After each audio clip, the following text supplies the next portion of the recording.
What's going on, Jets fans? Welcome into NYJ today. I am John. This is Mike. It is good to be with you, boys.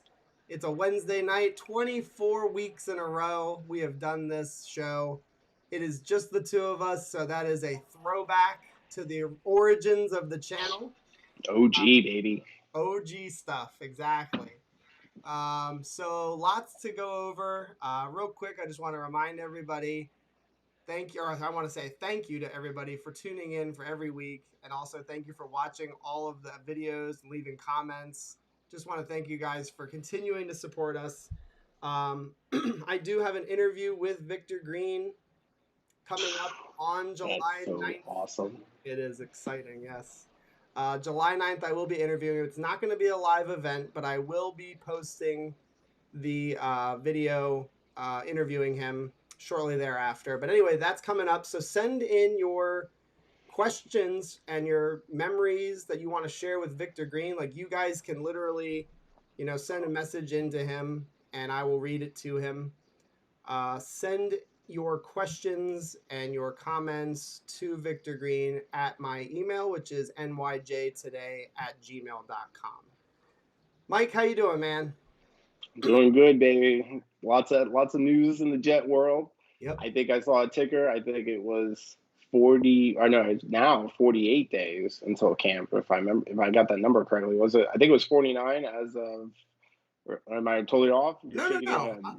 I was shaking my head just because I don't know. I don't know how many days it is. So I think it was Matt, NYJ Matt, who used he found like a photo of a college team, and it was like a player that was number 49, and he circled the player's jersey number. He was like, "That's how many days we got left till camp." And I was like, "Oh, that's super. That was like a super good idea." So I'm already starting to get giddy about it. Yep, that's awesome. And then I was also going to mention that I do have a video coming out this Saturday. I do apologize. No videos came out this past weekend. I was under the weather. I was not feeling so good, but I am feeling much better now. So I did record a video, and I'm just going to very quickly share that with you guys. It is the 6th video in Keys to Success, and it's going to be the young secondary that I talk about in the video. So check that out. It'll be on YouTube on the Saturday. So I got nothing else for right now, guys, but definitely send in those sorry, I'm already getting distracted by the chat. Definitely send in those. Sorry, I have a bug in my room.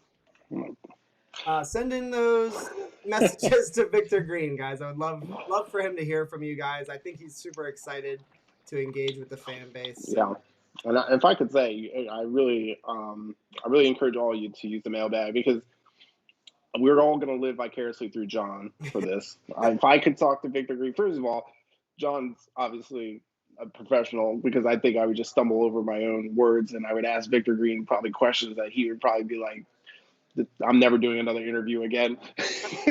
but I just think that John doing that, I think we should all take advantage of that. So if you had a question for Victor, use that mailbag option. So even just sharing, just say like, "Hey, like, thanks for all the memories," like just sending exactly like what he meant to you as a fan. So let him know. All right, Gitbo Bob is in. He says, "Here we go again." Grant Rude says, "Wednesday night is here. Woo! Hey, all. Hope you're enjoying the summer. Definitely go enjoy the summer, guys. Like, it's here. We could be all dead next summer. We don't know what's going to happen." Oh, my gosh. What the F? Enjoy your summer. That's what I mean to say. Enjoy it while it's here. John says you're all going to be dead next summer, so enjoy your summer. You never know. Jason Rhodes says, "Sup, Mikey and John."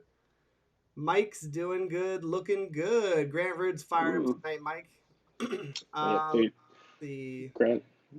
Grant's getting down on the sauce, just like me. All right. We got a lot of just side chat in here. All right, cool.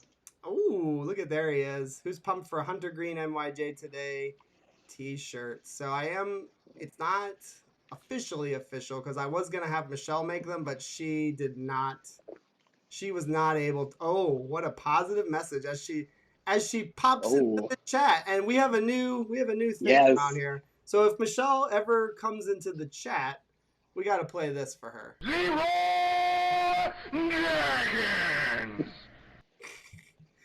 Anyway, my wife tried to make a shirt. Oh my goodness. So I'm sorry, Michelle. the shirt is right here. Let me see if I can show you guys. Make it nice and big. Boom. I'm thinking. Blocking me out, bro. You're blocking me out. I'm thinking that one. And yeah, so let me know if you guys like that shirt, and I will consider placing an order for a bunch of NYJ Today t-shirts. You should please order a lot because Michelle will be hand making those. So the more you order, the more she's like a little like one of Santa's elves making t-shirts. SG31 Black, what's up, dude? Thank you so much for coming back. Vervain says Florida summers suck. It's been raining for weeks. That does suck. Oh yeah. Sorry to hear that, dude. Vern with the cheers. Cheers to you, bro. Vervain digs the shirt. Frank says, can I get it in a muscle shirt? You get whatever size you need, big boy. Rip the sleeves off. Get whatever size you need. Jeremy, thanks for the comment. Let's see. Victor Green should be a mentor for our young secondary. That was actually kind of the funny thing as I was recording that video and I was talking about Victor Green in the video, and I was just thinking how cool it was to be kind of overlapping there a little bit. Let's see. I'll order for myself and my two sons if you're making kitty sizes. I don't even know if they do. I think they make kid sizes. I'm not sure though. But if they don't, I will let you know for sure one way or the other. All right. You ready to get into the first section of the show here? Yeah, absolutely. Okay. Yep. So we're good.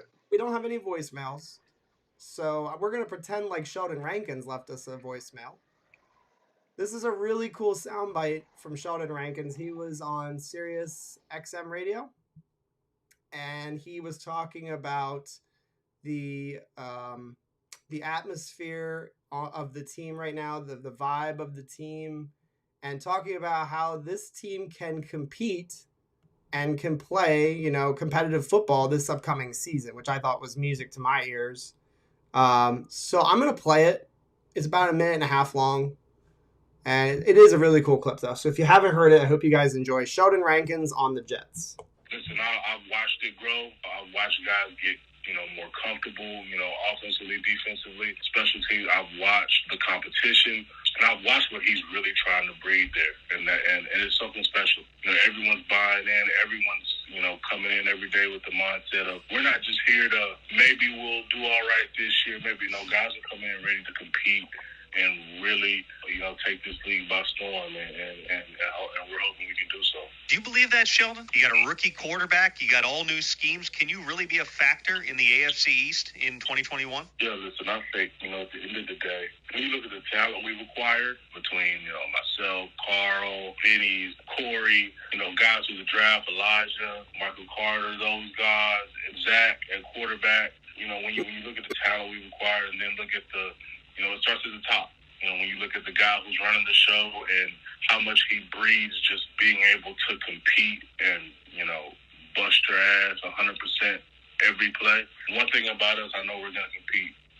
There's never going to be a game we go into where, people are going to cut that game on and be like, they're just not there. They're just out there. They're just out there for a check. That's never going to be a thing with us. Listen, this league comes down to one possession games every week. We're going to have to find a way to win those one possession games. We're a young team. I understand that. I come from a team where we win a lot of those, and we won a lot of those. So I'm able to understand what to do in certain situations that, some younger guys may not be able to. Same with Vinny Curry, same with CJ Mosley, guys like that. So we're going to compete and keep ourselves in games. That's any team, but for a young team, it's going to be big. And the sooner we can find a way to win those close games, the better off we'll be in the long run. And I think the culture will take care of itself because of the man Saleh is and the type of people he brought in. And that's the clip.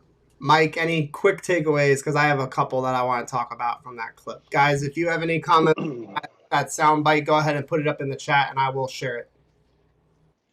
Yeah, I think the first thing is I think I think what everyone should take away, and I'm just going to make a projection here. I mean, I haven't listened to a lot of Sheldon Rankins tweets or sound bites, but what I think it does show is that Robert Saleh's energy is bleeding into the team, which is what this team desperately needed. They needed to believe that they weren't a JV high school team, that they weren't a joke of the league, that they could compete and can compete.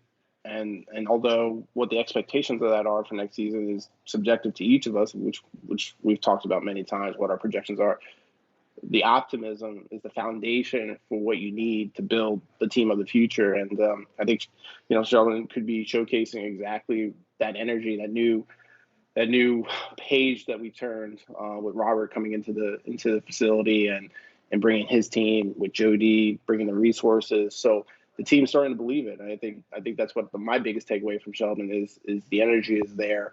Obviously they're going to believe in themselves regardless of what critics or analysts are saying. But I think all of that aside, I think I'd rather have a team that believes and maybe is too optimistic than have a team that constantly kind of tries to, cut its legs off by being a little bit too, a little bit too Debbie Downer, so to speak. So it's great to see Sheldon, and hopefully he's representing the entire team with the level of optimism that he's showing in that soundbite. I think that was a great sound. That was the first I heard it, so thanks for sharing that. Yeah. So one of my takeaways, or my biggest one, was Saleh as well.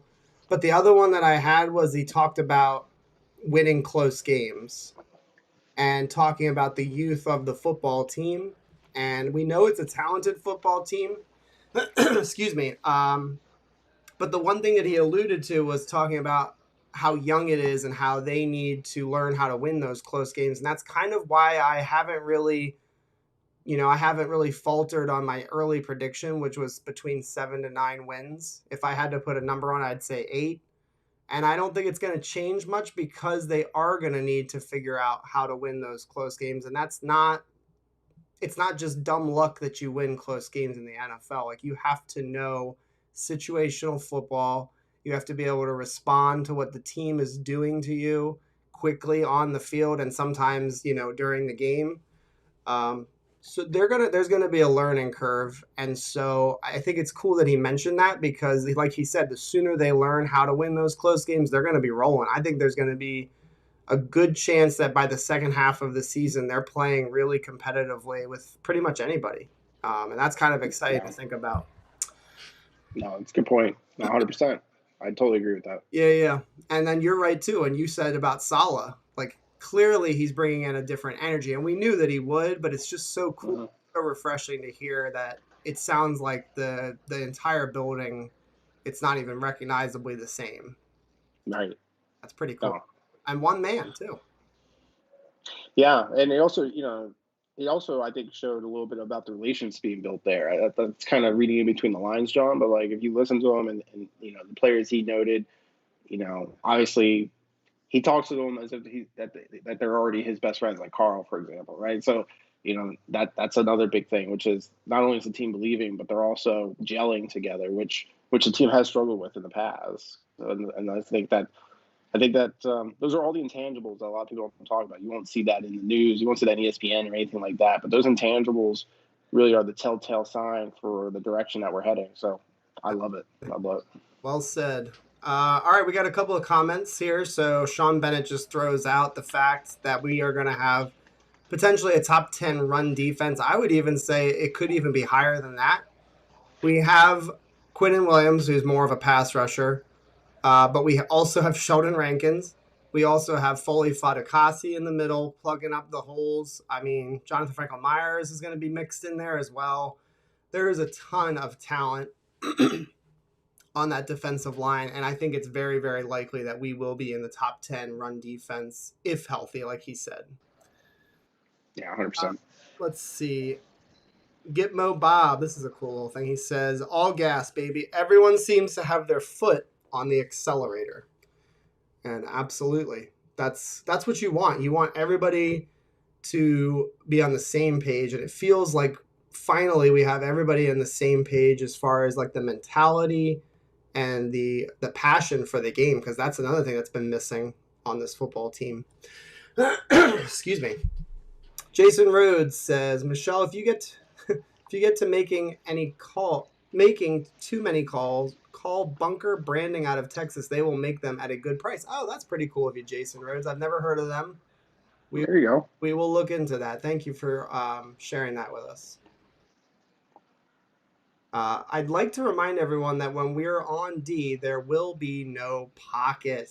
Yes.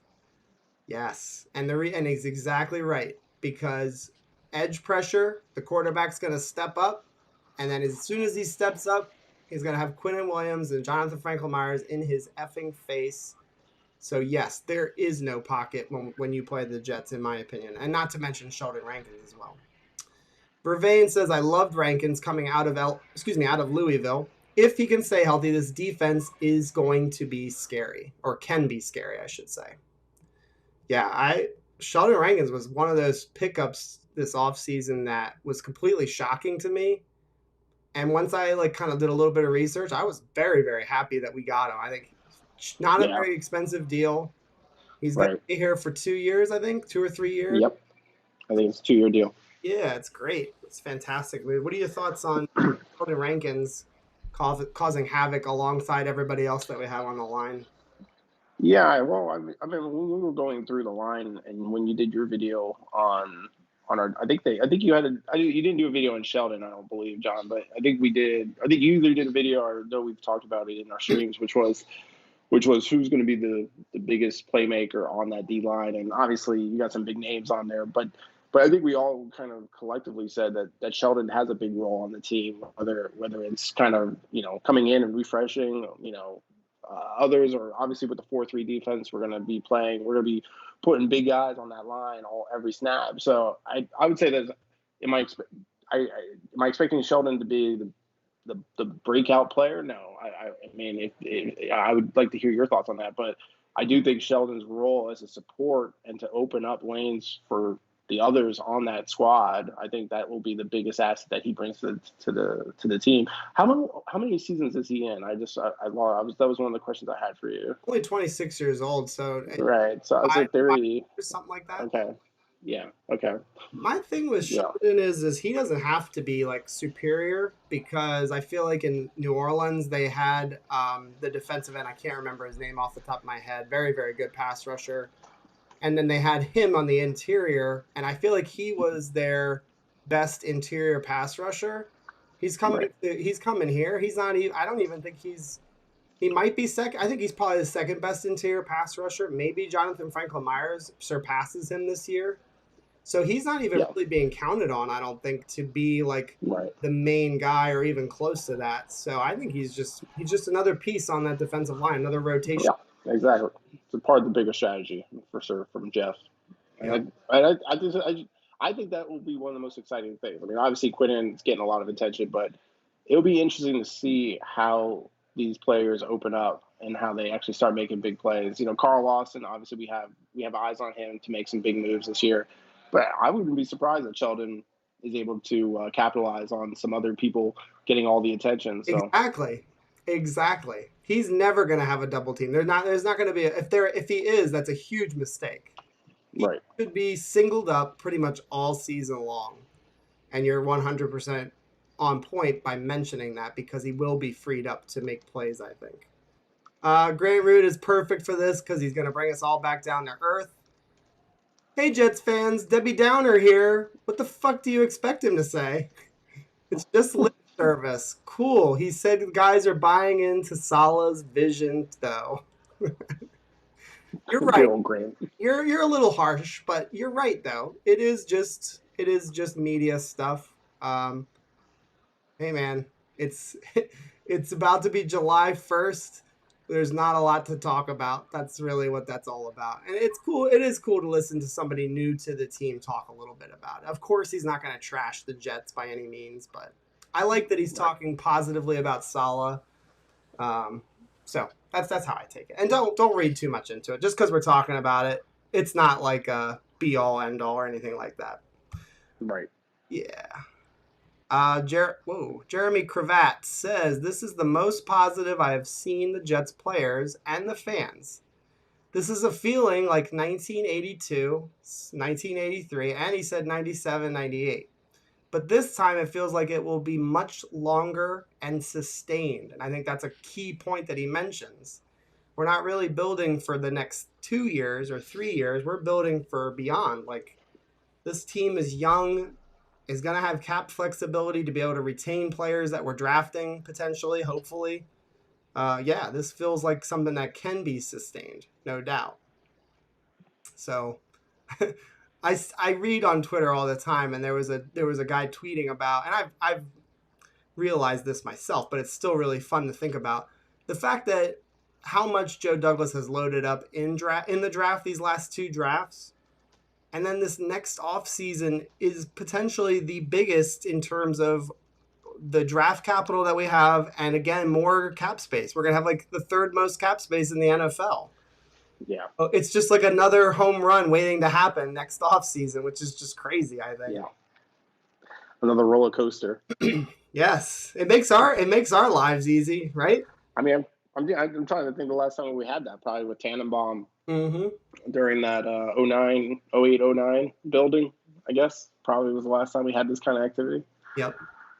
Thomas Hewitt has always been talking about the Marino release and how Wilson has that release. He says you have to have a good quarterback, and guess what? We got that now. We don't know that yet, but it looks good. It looks very good. Exactly. Yes. Let's see. Jets are playoff bound. Yup, I called it. You're not the only person that says it. I think for next season. That's what he's saying. I don't agree with it, but I'm just telling you, there are other people out there that say this. And so just because we don't agree with it doesn't mean that we're not, like, that we're right and they're wrong. Like, we don't. No, that's a level of optimism I strive for. Yeah. I think it's a little bit optimistic, but again, it's not like he's alone saying this. And so that's the thing I try to remind myself of is like, this is not craziness. He really believes in the team and he believes in what they've done. John Snow has never joined us for a Wednesday night stream. What is up, John? It's good to see you, dude. By the way, that's true. I think he's been here. Nope, I don't think he has. At least he did it. He did do a voicemail though. Okay. So John Snow, just a real fun fact. That actually is this dude. It's not his name, but that's actually not the guy who played Jon Snow in that picture. That's actually the dude. Oh, it's not? Yeah, it's not. He's dressed like him. Like he's got I thought it was. I'm pretty sure it was Kit Harington, for sure. I don't think it is. Maybe it is. I don't know. I could be an ass. It just made all that up. Let's see. Jason Rhodes says, I agree with you, Grant. No player talked bad about Gase either at first. Very true. And it's, again, we don't have too much to talk about, so we gotta spread it in there whenever we can, even if it is just, the hype stuff. Jets gang, welcome back again, sir. He says, long as Zach's the guy, Jets are not going to be a laughing stock anymore. And you gotta hope that's the case. Let's see. Sean Bennett says, I just can't wait to see the finished product in week 1. Imagine if we're 500 after November. Exactly. That's actually more of what my optimism level is. Playoffs are really not something I'm hoping for. If we can get to 8-9, 9-8, I think like the very highest that we can go. Even at certain points, like if we go 7-10, even if we're like 5-4 at a certain point during the season, that's great. Like that's really good. It's a step in the right direction, and I just feel like that would be dope. That would be really cool. Yeah. And that's the perfect springboard going into the 21 off season, 2 first-round picks, 2 second-round picks, cap space. Let's go. Now you're getting me. Now I'm getting tight in my pants. I know that's the NYJ Today expression, baby. Make my penis say. Zero Dragons. All right, good post by Sean Bennett. Jets Gang says, you think we go into the playoffs too? I don't see why not. Hey, man. There are people out there that think that. Jeremy Cravat says, Jonathan Franklin Myers is so underrated in the league. I agree. He is underrated in the league, but I think Jets fans, it's very, very, right now, a lot of Jets fans are hyped on him. Like, I don't think we can anymore say that Jets fans are sleeping on Jonathan Franklin Myers. I do think that a lot of people in the National Football League don't know the name, though. And I think they will soon. So that's how I feel about it. Yeah. All right, let's see. Jon Snow dropping some knowledge on us. He says, nice stats from 2020. Foley Fatukasi had the 4th highest win percentage against run blocks for interior defensive linemen. 42%, I believe. Quinnen was number 1. Oh. There you effing go. So, nice. Jon Snow, you are welcome anytime, sir. John laying down the knowledge. That's a great stat breakdown. Excuse me. Thank you very much for sharing that.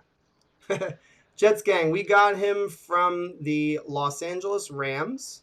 They put him on their practice squad because they didn't really have room for him, and we snatched him up. I don't believe they cut him. I could be wrong on that. Edmund Hunt, welcome to the show. I don't recognize your face. You may have been here many times before, and if you have, I do apologize, but welcome to the stream. He says the goal is for the Jets to have a good enough roster to be a good quarterback. For the quarterback to be good. I think that's what he's saying. All right, there. Holy moly, the chat's going off. Let's see. Keep it up, guys. Overwhelm me, please. Jonathan Franklin Myers also played less than 50% of the defensive snaps and had over 50 pressures, I believe. Nice. Yes, Jets Gang talking about Jonathan Franklin Myers could potentially play as a defensive end. I don't see why not. I think that's an interesting concept. What are your thoughts on that, Mike? Putting a guy who played 3-4 defensive end to 4-3 defensive end. It's not the same position, but do you think he could do it potentially? Yeah, I think so. I mean, if I remember correctly, it's harder to go from the 4-3 to a 3-4. At least on paper, that would make sense. In which case, I don't see that I see it actually probably putting him in a better position to make more plays and to be successful more than it kind of struggling. Although, I don't know, the chat, if you guys have other opinions about that's a technical question. I'm just kind of taking a guess at. So all good. Yeah, no, I think he just has the athleticism. He can play kind of all over the place. Yeah. Sean Bennett getting us all excited. Sheldon Rankins had 8 sacks in 2019, guys. Sack of lunch. That's pretty damn good for a defensive tackle.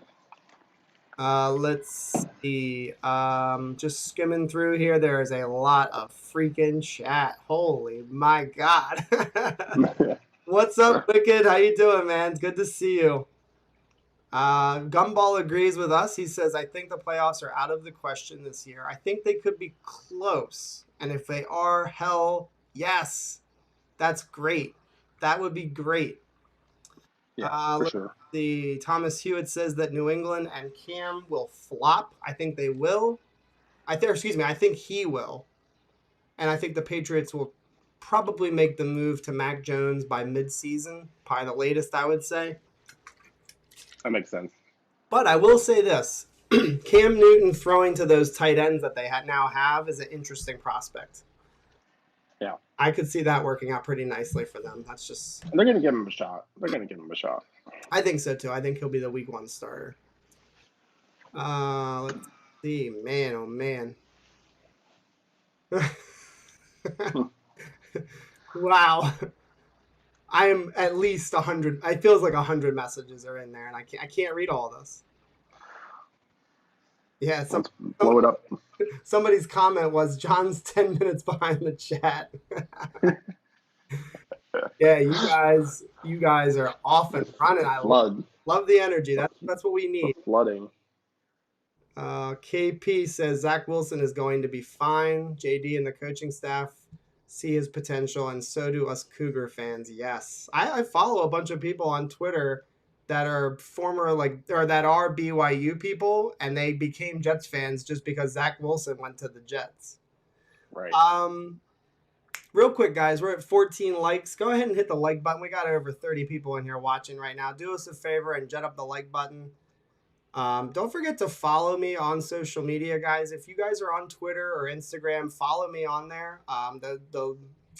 The handles are on the screen right now for you to be able to see.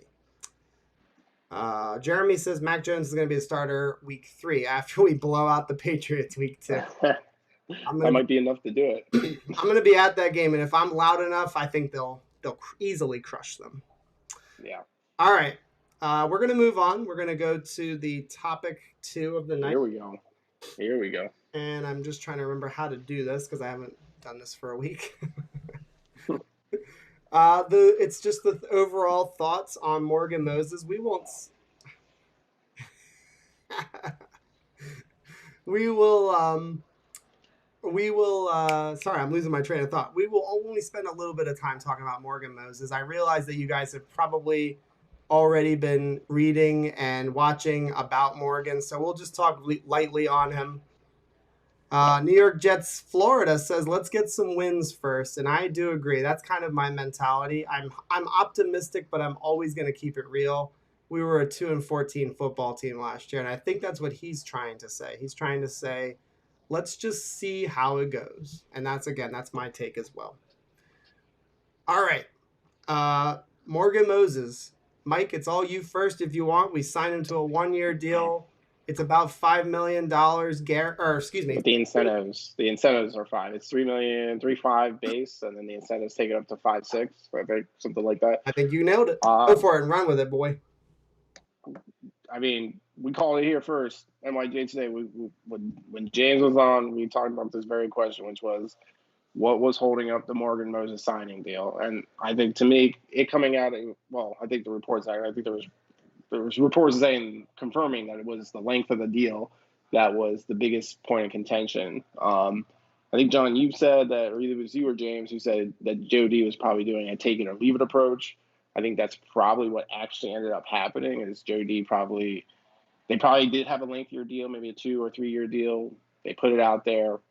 They were waiting for Morgan to probably say something. His agent probably countered with a 1-year deal. Jets probably took it. And that's kind of, if I had to guess, that's kind of probably how that went down. I'm going to say this. I think there's people flip-flopping on it. I'm not concerned with the length of the deal. It being a 1-year deal, to me, is the perfect kind of opportunity for the Jets to get to the 21 offseason, protect Zach. Why am I saying Sam? Protect Zach. Old habits are hard to break. And, yeah, isn't that horrible? Protect Zach, protect the asset that we have, and also really allow us to put Mike LaFleur's offense in a spot to be pretty dynamic, both from an offensive attack and or from an air attack as well as from a running attack. I think with Morgan Moses signing, I'm really excited to see what they do on the run game, and I'm also very excited to see Michael Turner hopefully get that spot because I think if get the starting. Michael Carter. Oh, I'm sorry. Michael Carter. I'm really excited. Michael Turner. That's a throwback. Michael Turner from 2008 Madden, baby. Yeah, I'm really excited. I hope, my projection was that he gets the starting role probably around midseason, right after that Titans game, I think. Is that what week is the Titans? I can't remember. But somewhere around that point in time. You want to see the run with Michael Carter in, is that what you're saying?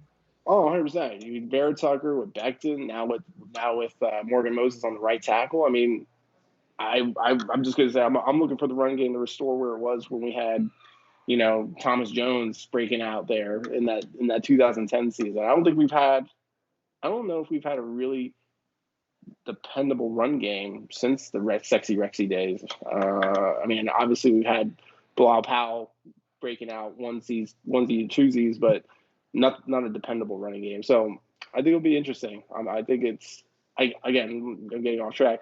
I'm totally happy with the signing. I'm totally good with it being 1 year. And I think the main goal of it was to get us to the offseason where Jody can maybe, secure something more long-term. Yeah. I'm only laughing while you're talking because of the chat. It's always that. I love the people that watch our show because he called it. I couldn't remember what his damn nickname was. It's Michael Turner the Burner. I remember that because Dude, that is his name. that He was had like 99 speed. I remember that. yeah. Or 99 acceleration. One of them. Yeah, he was really good for them for a short period of time, and then he got signed by the Falcons, I think it was, or something like that. And yeah, he kind of faded a little bit, but he was a big time running back for a short period of time. All right, you guys are still blowing it up.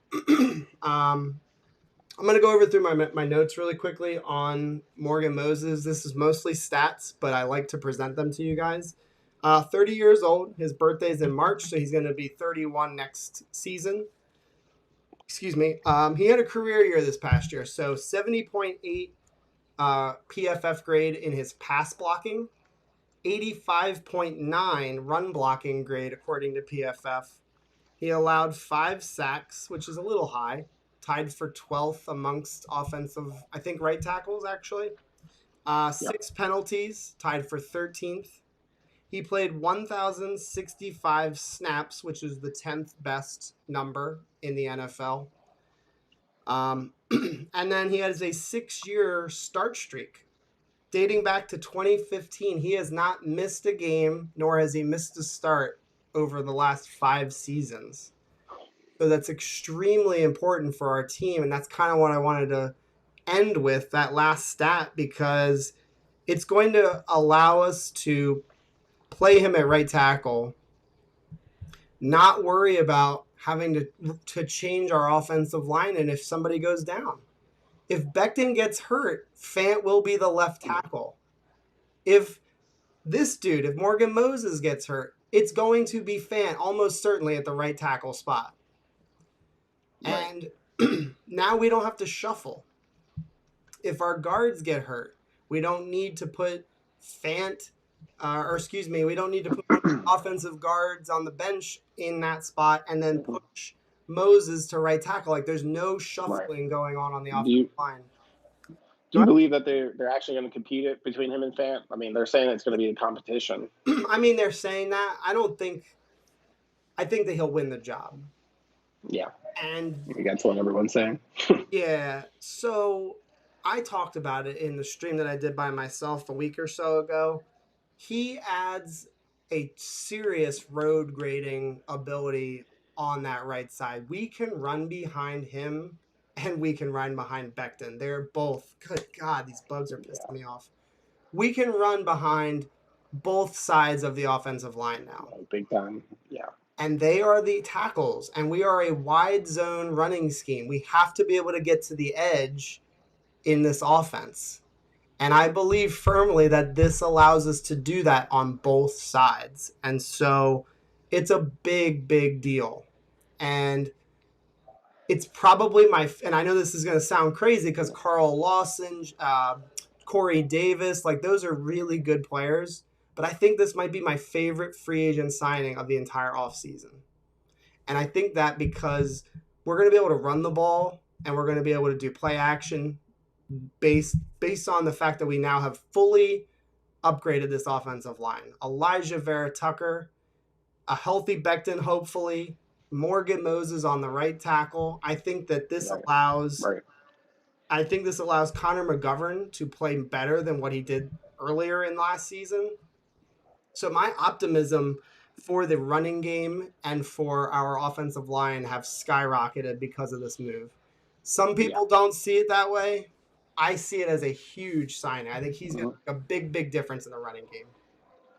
Do you think this changes Mike LaFleur's approach to how they implement the playbook for the season, knowing that the line is so strong? I mean, obviously it supports both, the run game as well as the passing game. But do you think this changes the ratios for how much we are a running team?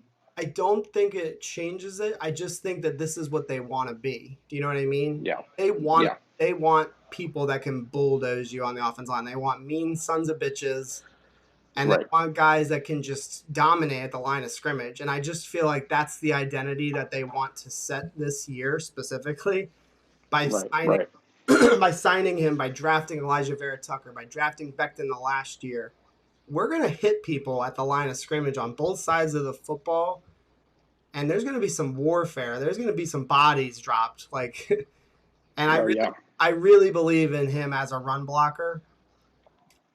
So that's my personal take on it. I'm very, very high on this move. I do wish that it were a 2-year deal instead of the 1-year deal, but I'm okay with it. 1-year deal is not going to.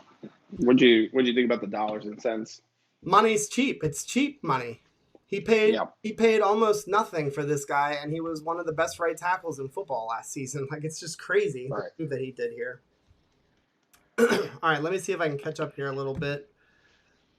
Yeah, everybody, if you didn't know, Mike is traveling, and he is at a hotel, undisclosed location. I believe that it's the Ballroom in Beauty and the Beast. He's about to start dancing, tale as old as time in the background. I was going to put my ball gown on. Yeah. So I'm in a training for work, so bear with me if you hear any feedback. Is any feedback coming through? No. Okay. No. Jon Snow puts in the chat, he says, I believe he's talking about Moses. He says he's also never played less than 92% of the snaps in any game over the past 6 years. So this dude is just super, super reliable. That's why I like it. Again, it gives us some stability for the offensive line. Let's see. Gumball says Fant is a fine backup, and he's a fine swing tackle. I agree. I think a lot of the people right now are saying that maybe Fant comes in as a 6th offensive lineman and plays like reps as a tight end, literally. Yeah. And I think that's interesting because he did he caught a pass or two for the Seahawks. Can you imagine? Yeah. That's like Jumbo Elliott. It's crazy to think about, but fuck it. Let him catch a ball every once in a while. It'll make him happy. I think it's great. I think teams should do that more often. And again, think about it. He's going to be the backup, so he's probably really disappointed about that. If they start throwing the ball, like, I mean, they're not going to target him a lot, but like even if they just threw him like 3 balls the whole season, you love it. Yeah, I think so. I would have to, right? That's like an offensive lineman's dream is to catch passes. So. Frank says AVT is going to do a lot of pulling to the right. Also in the scheme, he's going to be an absolute monster. Yeah, dude. Yeah. We're actually going to talk about that next because we've already hit on the Morgan Moses signing. That's our next topic. I'm just going to try to catch up on this chat that you guys. As you do that, the quick side note, I'm taking out offense versus defense. Best lineman was put into a receiver position. I think that would be J.J. Watt, right? Doesn't J.J. Watt hold the record for being a lineman, obviously D-line, that's had the most touchdown catches? I think, Jack can back me up. I don't know, but yeah, you're probably right. He had that one season where he should have been the end. They were throwing him all the time, yeah. He caught numerous touchdowns, and he had like 20-plus sacks. Yeah. He was a beast that year, and they gave it to Rodgers. I was pissed for him. I was pissed for him because I felt like he earned it that year. He was absolutely dominant. Yeah. All right. Thomas Hewitt says you're in a casino, Mike. That's what I said. I said I thought he was in Vegas. No. He's pretending. It looks like it. Not right now. I think he is. He's got I wish. I'd be on the tables. I love you guys, but I'd be on the tables right now. Fair enough. That is true. All right. I correct myself. If he were in Vegas, that's true. He would not be online with us. John's seen me in Vegas. Let's just say that. We have been to Vegas, yes. All right. Let's see. New York Jets, Florida. Again, thanks for stopping by, dude. I don't recognize you. It's really good to see new people, so welcome to the stream. He says maybe we will have a tight end that can finally catch. Mm-hmm. That's another topic, actually. So we'll get into Tyler Croft. We will get into that. Let's see. Sean Bennett, we're a big Disney family, actually. We're going to Disney World with our daughter for the first time this summer. And we love Disney World. I actually asked my wife to marry me in Disney World, so. It's a true fact. It is a fact. All right. I'm just trying to catch up here. Looks like I'm about to hit the end. Yes, Thomas Hewitt, don't spoil it. I'm going to talk about that later, okay? It's our secret, you and me. All right. Topic number 3. It's kind of a repeat, but I just want to I want to make sure I'm crystal clear here. I'll let you go first again. What are your what are your biggest? I'm sorry. What do you predict for the offensive line? What are your expectations for the offensive line for this season? How do you see it playing out? I just want to know what you think about the offensive line because I'm giddy about it. Oh, I think we'll have one of the best offensive squads in definitely the AFC for sure. Offensive line. Yeah, offensive line. I'm sorry, what did I say? Okay. Well, I think we'll have one. I mean, the squad is in the line that we have. I think we'll have the best line, one of the best lines in the AFC for sure. I'm expecting big things out of that line. I'm expecting more than anything.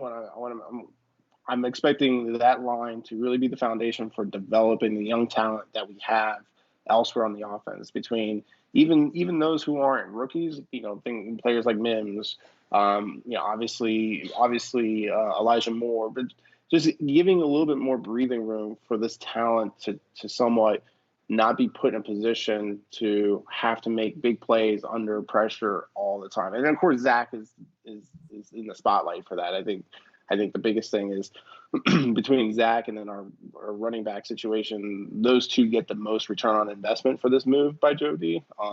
Zach obviously makes a lot of sense. I mean, we're talking about him being the backbone for this offense for the next foreseeable future.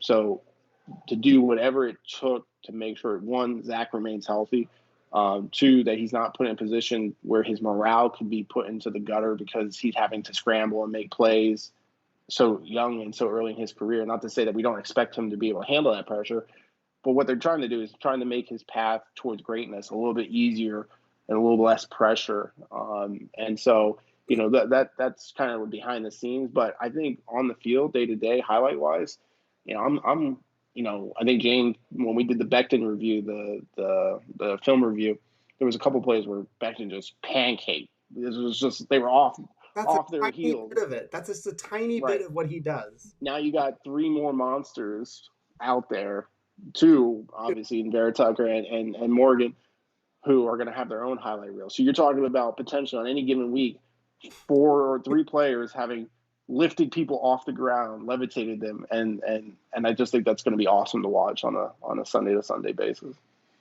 I like the approach that you took there, basically talking about your expectation is they make the lives of everybody else around them easier.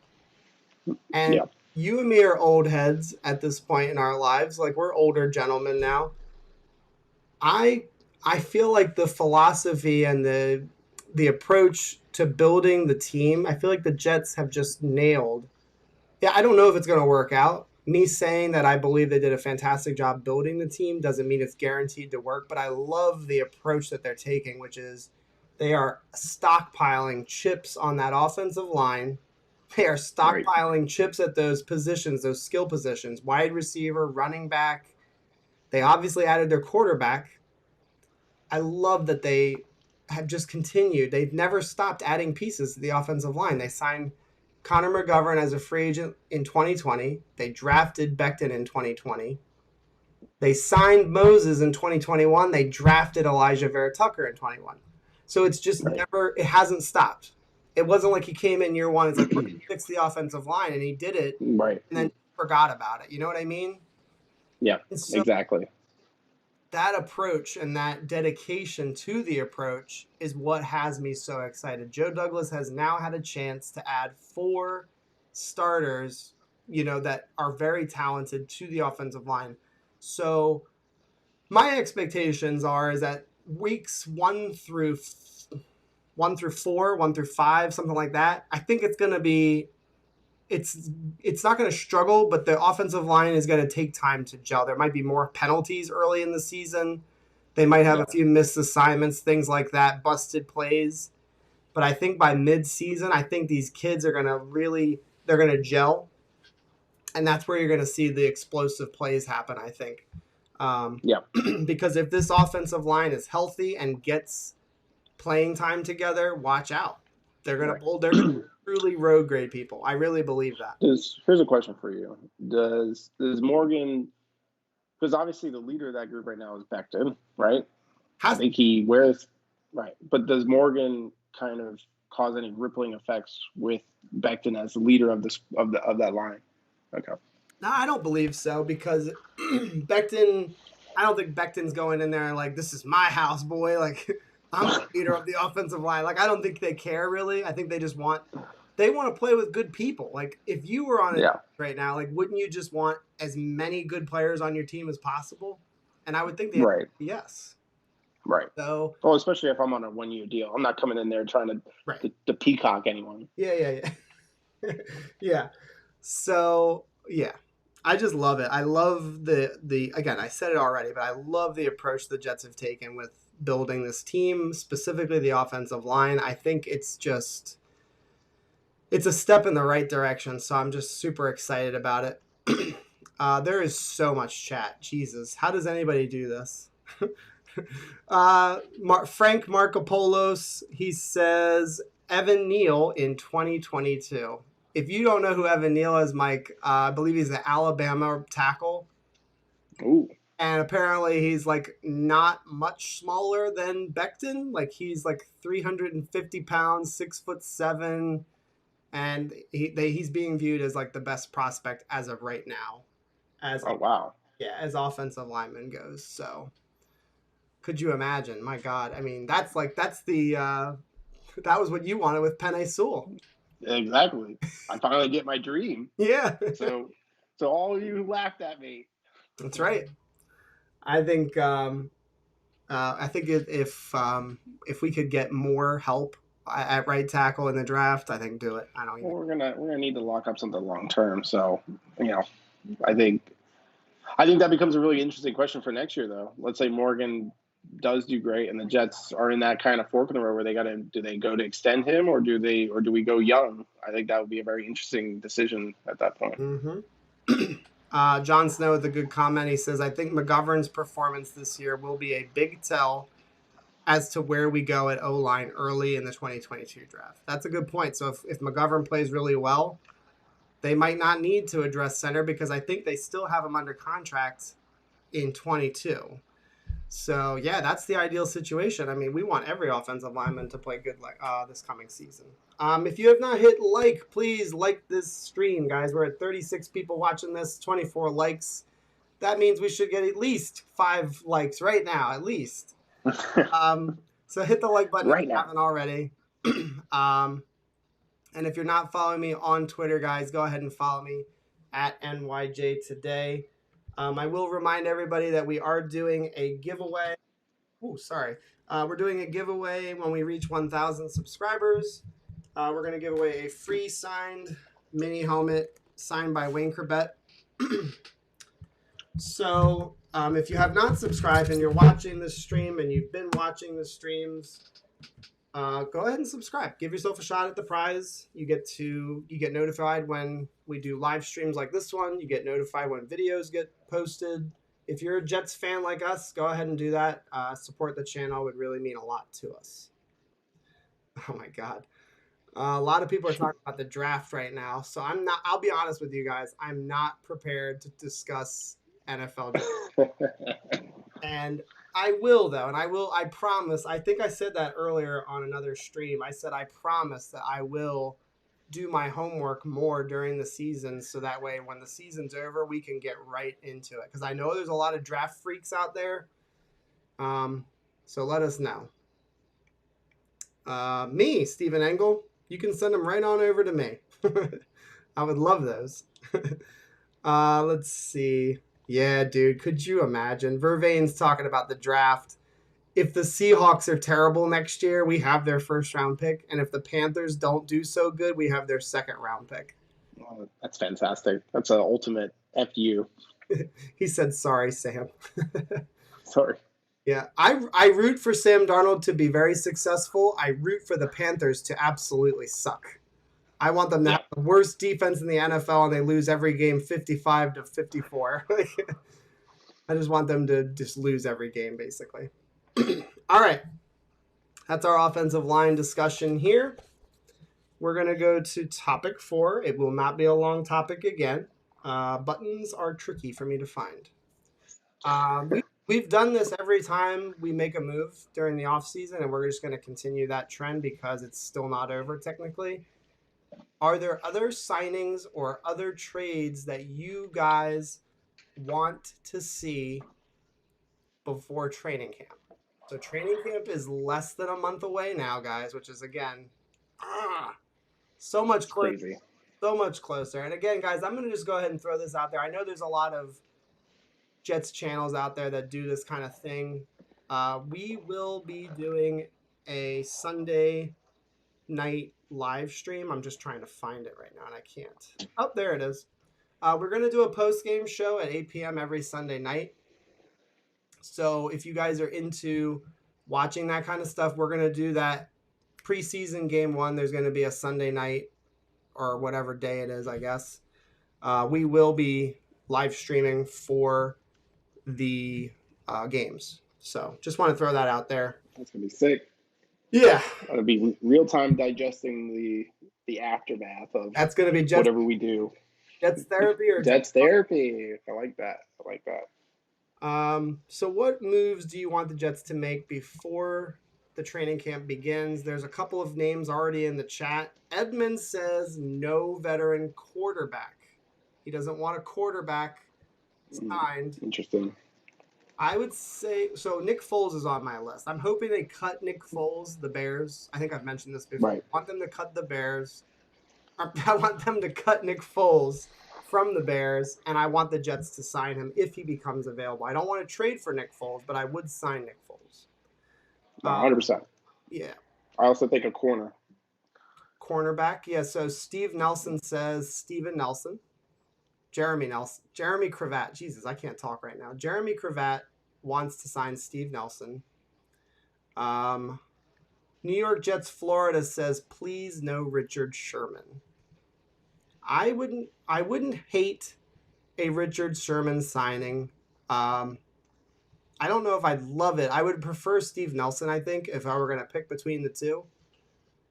But I would be okay with signing Richard Sherman. I think that he's a very intelligent player, so he'd be able to really be another player coach. I know a lot of people don't like that. Maybe that makes me an old head. I like the idea of the veterans helping out some of these young players that we have on the team. So I don't hate that so much. But that's okay. No worries. Edmund Hunt agrees with you. He says no Richard Sherman. John Snow says, I don't really see us making any other moves unless they decide to go after Foles or someone similar if and when they decide that Morgan or White aren't good enough to be quarterback too. Yeah, I'm thinking Foles or bust at this point. If we don't sign Foles, don't sign anybody. I think some people are talking about RG3. I don't hate RG3, but I don't know if he doesn't. Go ahead. Yeah. I didn't mean to cut you off. That's my bad. I would just refer everyone to go back and look at, what was it, 2 streams ago when we talked about why we would advocate for a veteran quarterback to be there, and it wasn't for them to actually play. It was the fact that, for a young quarterback, it's kind of like quarterback therapy, to use that kind of catchphrase. I just think, as if I was Zach, I don't know. If I was Zach, I don't know if I could 100% feel totally comfortable opening up to Mike LaFleur or the quarterback's coach, whose name escapes me. I can't remember that guy's name, but I don't think I would be 100% comfortable, because I still know at the end of the day, it's my job. It's my job to showcase that I was worth the second pick overall. And I just think that if I had, a quarterback who went through that pressure, and I could feel a little bit more secure opening up about insecurities and questions and things like that, I think it's a human thing. So it's not about whether Nick Foles will ever see the field. It's about, again, positioning Zach to have all the resources he needs. And I think a big brother is part of that. Yep. And I love the way you explained it. You were like, if you were working in a business, you wouldn't feel comfortable going to your boss for every single question.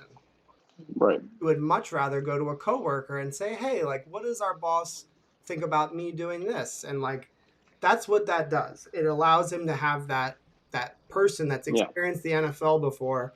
That's how I view it. Sean Bennett says, let's go get Colin Kaepernick. No, he's out of the league. He's been out of the league for too long now at this point. It's not even a social justice or, however you want to describe it. I don't even think it's at that point anymore. He's just been out so long now. He's no longer an option, I don't think. Yeah. Mike, who do you want? So I'm definitely, I'm going to just start with just positions. Definitely still have veteran quarterback on my list. Nick Foles has always been my chosen path there. So I do see eye to eye with you on that. Corner wise, I do still have Richard Sherman on my list. I know we just got through a comment about that. I still think Richard Sherman has gas in the tank to contribute to the team. We have a secondary that is unknown to describe it best in regards to how they're going to perform together and individually. And I just think to have somewhat of a ringleader for that circus would be helpful. And so Richard Sherman is on my list. I would also say, I'm not opposed to also seeing what's out there for a linebacker as well. I don't have a name for the linebackers, but I would just say position wise, it's, I just think the linebacker crew is one that I still keep my eye on, even though the reports out of OTAs and, of course, what we'll see leading up to the camp seems to be that, maybe there's not as much anxiety with our linebackers as what I had a month ago. So, I don't have a big name there. I wasn't able to research one to jot, but I wouldn't be unhappy with securing up another linebacker resource as well. Okay, fair enough. And I don't have like a list or anything like that. The player that I want is actually the player that people don't want in the chat. And that's cool. I'm actually excited for that. I would like to trade for, if is available and not overly expensive, I would like to trade for the tight end Hayden Hurst from the Atlanta Falcons. Some people mentioned that he's a first-round bust. He has not panned out as a first-round pick, but he's not our first-round pick. And I don't care what he's done at other teams. I think he could be a really good fit in this offense. And Frank pointed it out. He had 56 receptions last year for 571 yards. That isn't bad. That's solid tight end numbers right there. Like, when was the last time we had that at the tight end position? Right. 570 yards? Give me that all day. Like, that's great. So again, I'm not like sending some huge trade package to the Falcons for Hayden Hurst, but I could potentially be convinced, if they wanted like a 4th-round pick for him, I'd do that in a heartbeat. Even with the reports of Tyler coming out, that he's a rising star.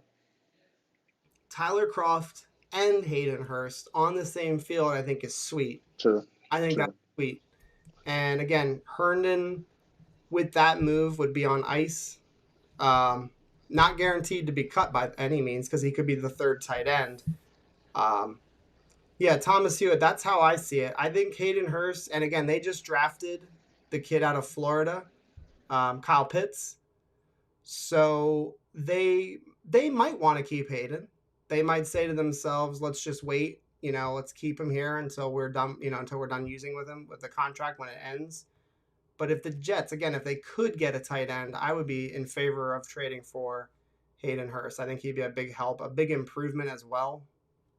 I don't think it's likely to happen, though.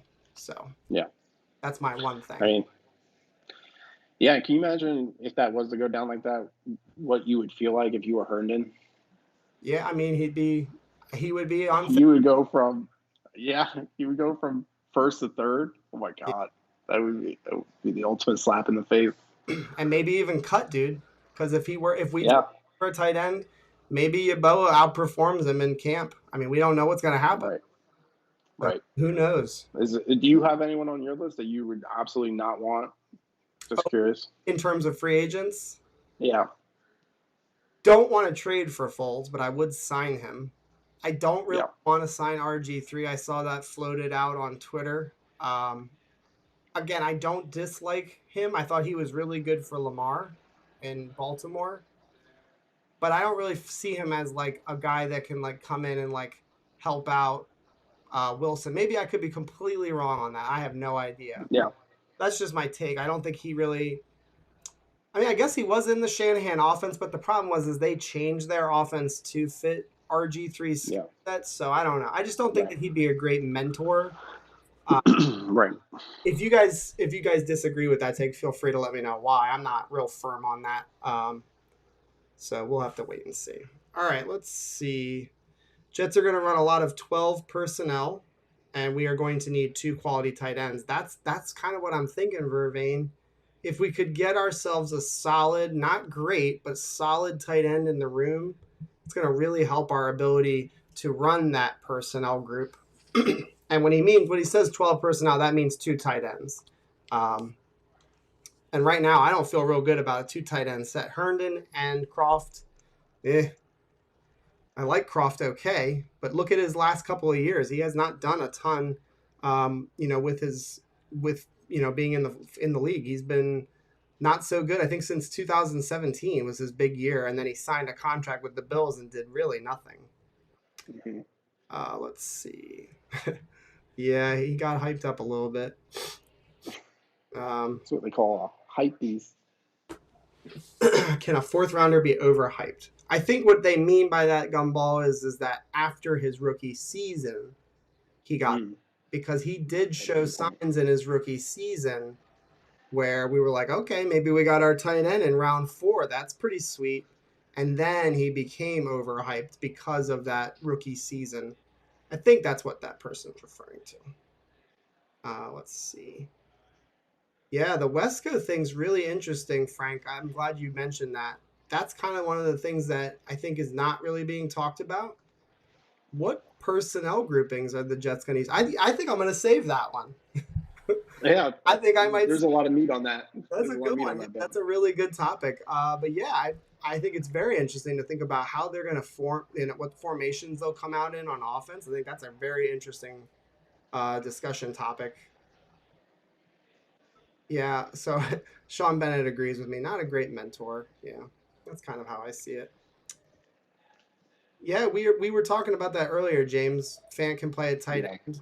Yeah, I think he could play reps as a 6th offensive lineman, but line up as a tight end, and I think he'd be able to catch a couple of passes. Like, we're not talking about anything crazy. He's not going to run the route tree, Right. but he might be able to run like a crosser or just like a flat route to the sideline. Like, he could definitely do that, like, I think. So, all right. We're going to move on. We're going to go to the last topic of the night. And again, guys, it's 9 o'clock.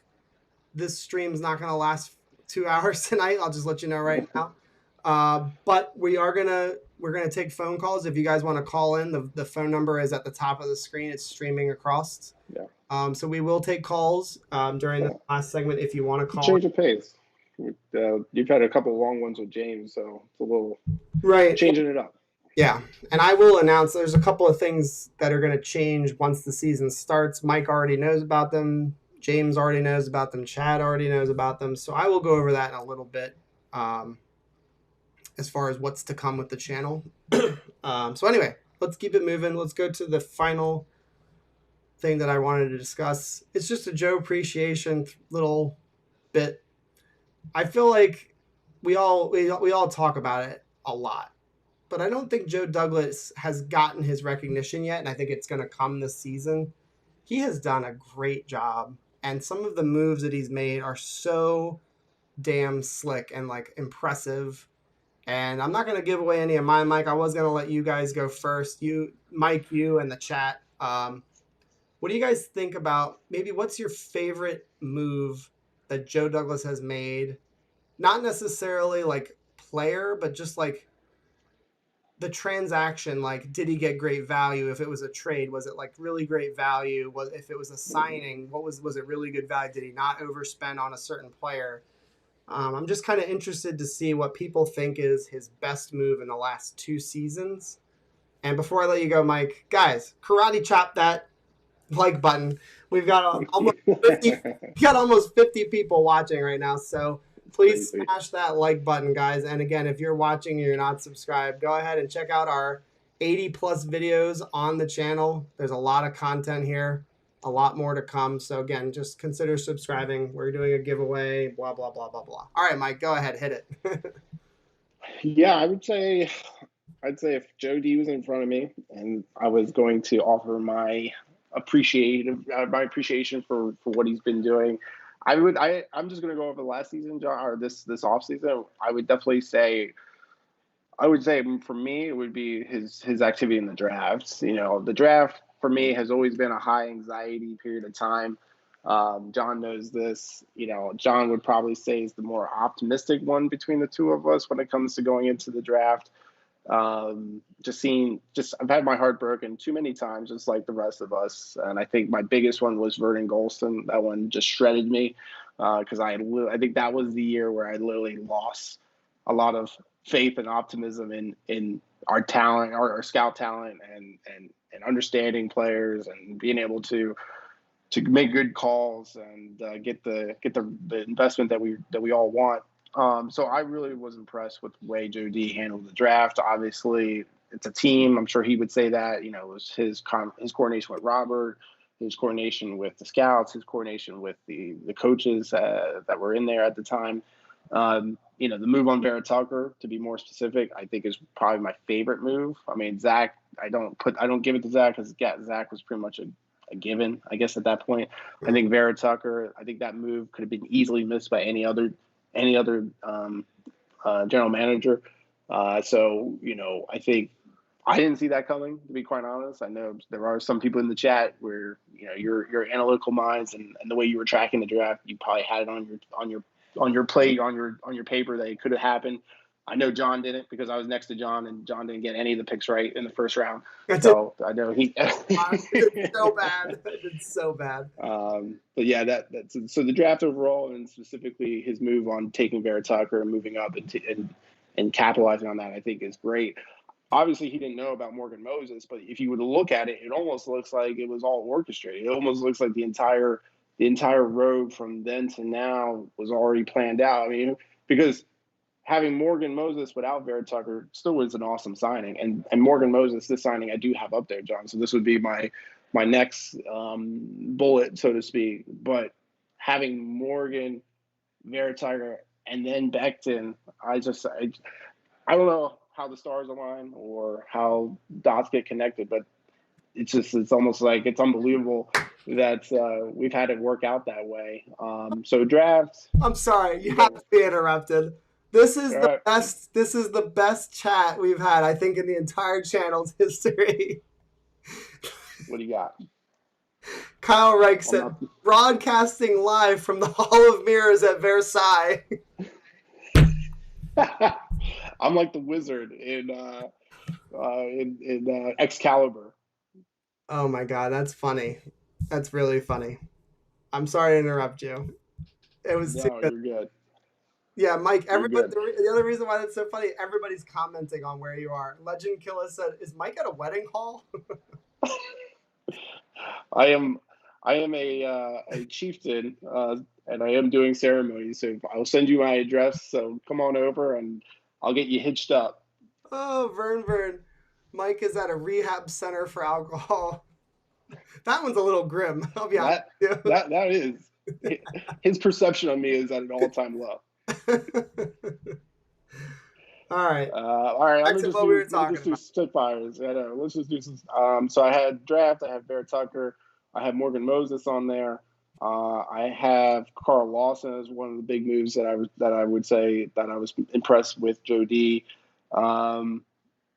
I'm just going down my list just to see, and I would say one of my favorite players was Justin Hardy. I'm a big fan of Justin Hardy. I think that showed Joe D's connection with trying to find players who have heart, not just what they can do in a combine situation or on the field. So I thought that Justin Hardy shows that he understands there's more to a team than just what your physical stats are. So focusing on the special teams, picking players who have diversity who can also contribute to special teams, I think is a mark of a good GM.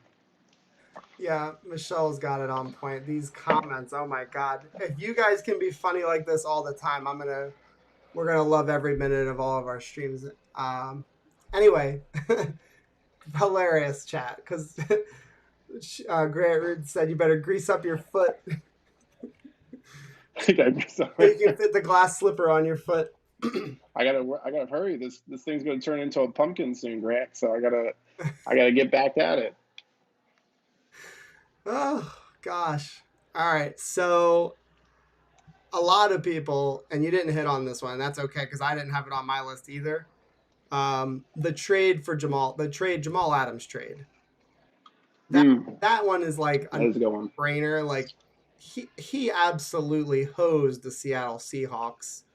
Yeah, them giving 2 first-round picks, a 3rd-round pick, and a veteran who didn't pan out and didn't really fill a role for the Jets. But that was a shit ton of compensation for the player that Jamal Adams is, which is kind of a limited player in the sense that he can't really cover as good as he can blitz. Not really what you want your safety to be doing. You want your safeties to be in coverage. Right.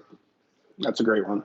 And also, I would say going down that rabbit hole, what he was able to move with Sam with Carolina. I think that's it. Mm-hmm. Yeah. Yep. They got back the same compensation for Sam that the Falcons got for Julio Jones. Now, I know that a lot of that's because of the contract, but still, the fact that we landed the same for a quarterback that we were done with, they were not going to keep Sam Darnold. Right. So we still got a 2nd and a 4th round pick for him. That's pretty damn good.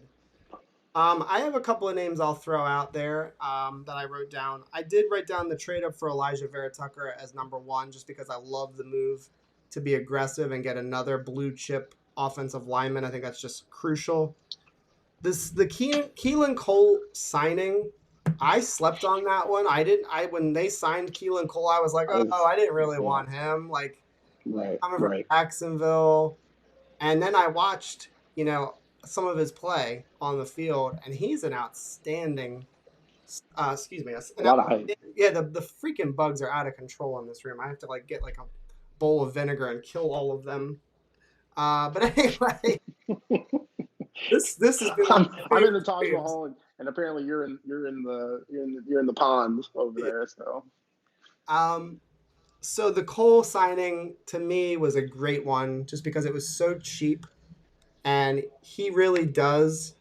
I think he's an outstanding 4th or 5th wide receiver. There are some people that believe he could be the number 2 as in far as starting, ahead of Mims. I don't believe that, but I think it's great value that they got for Cole. He's a really solid player, so great depth.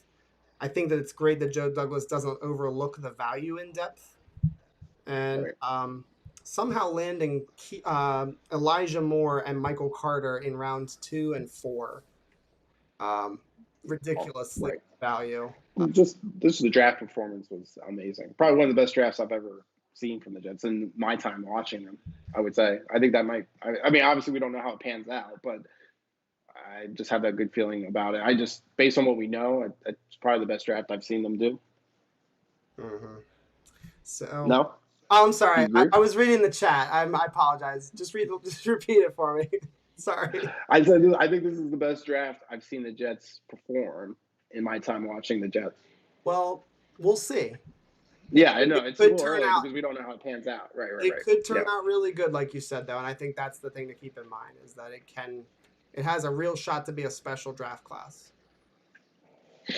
Okay, Vern said getting Saleh not mentioned. Ooh, that's a good one. Very good. Very good. I agree. That should not be overlooked. And it was overlooked, so I apologize. Douglas was a big part in getting Saleh here. And if Saleh had come to the Jets for an interview and gotten bad vibes, I think that's a factor. And he didn't get bad vibes. He got great vibes with Joe Douglas. They hit it off right away.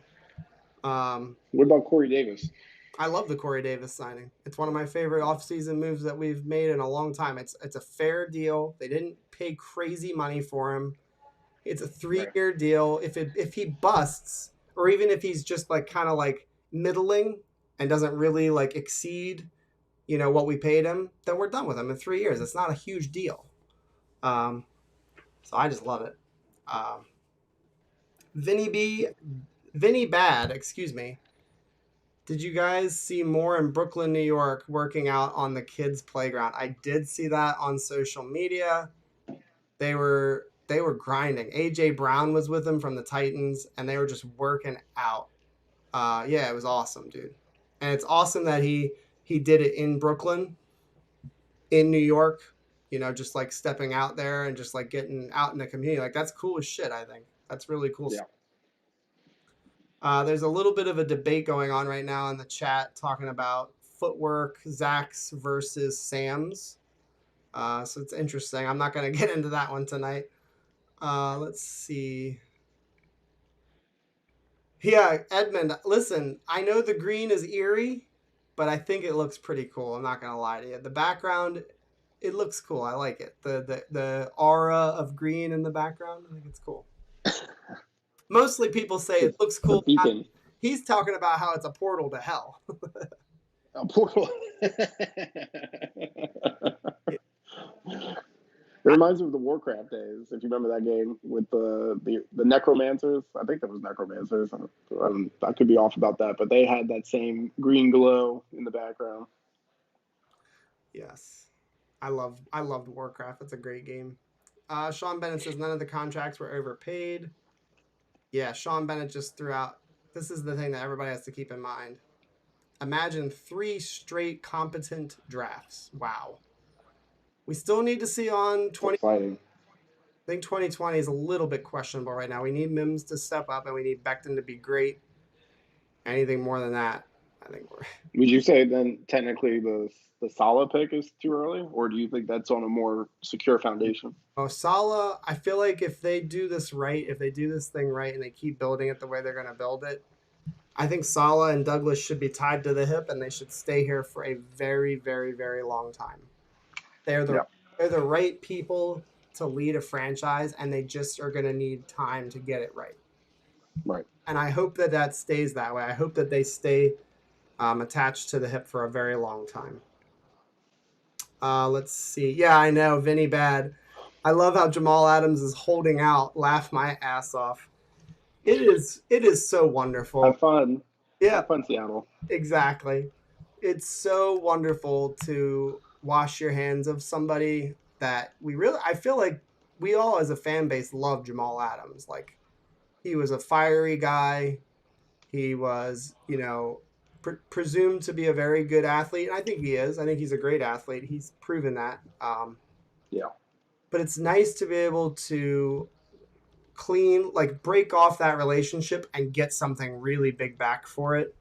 I think it's just great. We got what we needed out of him, which was compensation over a 2-year period, and it just allows the Jets to rebuild, which they needed to do. So, all right, I wanted a kicker too. I wanted Jose Borregales. That's who I wanted. We talked a lot about him in our pre-draft. We were all about that. Yeah. All right, guys. So we don't have any more topics, but if you want to throw anything else into the chat, we will do that. I'll just remind you again, jet up that like button. We got like 40 people watching, 33 comments. Throw us a like. Hit that subscribe button. So next week is going to be just James and I we're going to do a film breakdown on some unnamed people. I will share the stream link during the week on Twitter. So if you follow me there, you'll get to see who the players are before the stream on Wednesday. It's going to be a shorter stream like this one. And then I'm going to probably take the week off from the streams, actually. And then we'll get ready for training camp and the preseason. Absolutely. And so during the season, it's going to be the Wednesday podcast is going to be Mike, myself, and it's always going to be James on the channel. So that's the big news, is like he's going to be a weekly spot, and he's going to break down the games that happened. And that's the part that I'm getting kind of excited about, is that it's not going to be film breakdown of a player that we're hoping is good. We're going to be actually breaking the film down of the players' performances on the field. So we're very excited about that. The Sunday post-game show is going to always be, or mostly be, just Chad and I. Mike will join when he can. He has some issues with Sunday nights some weeks, but he will get in there when he can, and we'll do a Sunday post-game show. Yes, Grant Root, James will be on next week, and then I think I'm going to take the week off after that. Much deserved. Yeah, so that's what I'm thinking. Yes, Jason Rhodes in 2 weeks, and maybe that changes. But yeah, Vern, that's the thing I'm excited about too. We're gonna get weekly breakdowns of the games, win or lose. Yeah, Breakdown, like I knows the stuff. yeah, and he's gonna have all of the film from the games, so he'll be able to break down why we lost, like key facets of the game that like maybe the Jets didn't do correctly, like maybe it was blocking, maybe it was not getting off of blocks and getting pressure on the quarterback. He's going to be able to show all of us that during all 18 weeks. Is that right? 18 weeks in the season. So yeah, super fired up about this upcoming season, guys. Couldn't be more fired up about it. We are getting so close to 1,000 subscribers. So go ahead and, if you haven't already, tell your whole family about us if they're Jets. Everybody. We do have a new man in the chat, and I do want to get to him before we go ahead and end it. Johnny says, completely under the radar, restructuring the strength and conditioning program. Very good point. Yes. Ooh, that's a fantastic point. Yes. They have had a lot of injuries over the last 2 or 3 years, maybe even longer. And you're right, Johnny, in mentioning that because they rebooted the whole program.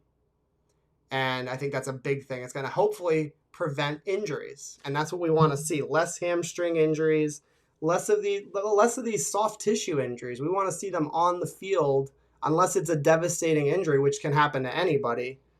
Can we knock on some wood, please? I don't want to jinx us. It's still early. Yeah.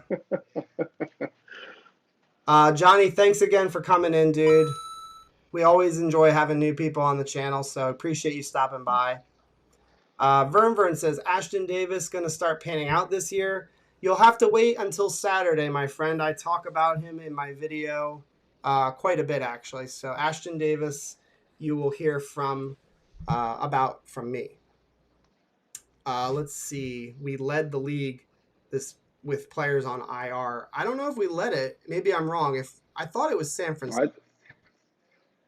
I think we beat San Fran because we had that one game where three guys went down. Yeah. I mean, we had a rough year last year for injuries. That's no doubt. Robbie Oak, he always pops in every once in a while and just throws us a little bone, but it's super appreciated, Robbie Oak. Thanks for stopping by. He says, another great stream. You guys and the chat are tearing it up again. Yeah. Thank you very much. So true. I hope everyone can make it out for July 9th. And well, it won't be live. It's not going to be live. Yeah, no. Wait, you're posting it the 9th, right? Or no? No. I'm going to edit. Oh, okay. I'm going to put like clips of him in there, like a highlight thing. Gotcha. I'm going all out with this one. Good shit. Yes, no turf toe, no groin pulls. All right, folks. Go Jets. Thank you for hanging out with us for an hour and a half. We really appreciate it. Don't forget to follow me on Twitter. I'm on there all the time. I hope you guys have a great night, great rest of your week, and we will see you guys next Wednesday. Go Jets. Go Jets. See you guys next time. Word from my daughter.